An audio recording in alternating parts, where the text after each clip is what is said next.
Hi! In front of me is Asus ROG Phone 6D, and today I would like to show you how you can connect it using Bluetooth.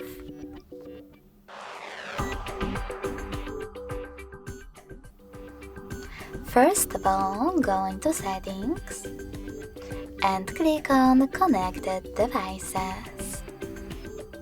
Now select Pair New Device and wait for available ones to show up. When they do, click on the one that you wish to connect to. In my case, this one.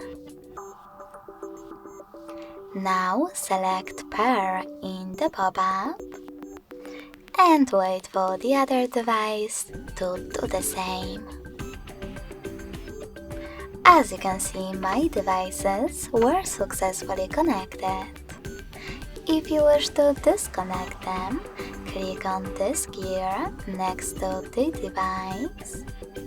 Choose Forget next to Connect and confirm your choice in the pop-up. You can always connect to the same one by clicking on it and hitting Pair again. Thanks so much for watching. If you enjoyed this video, don't forget to leave a like, comment and subscribe. Bye!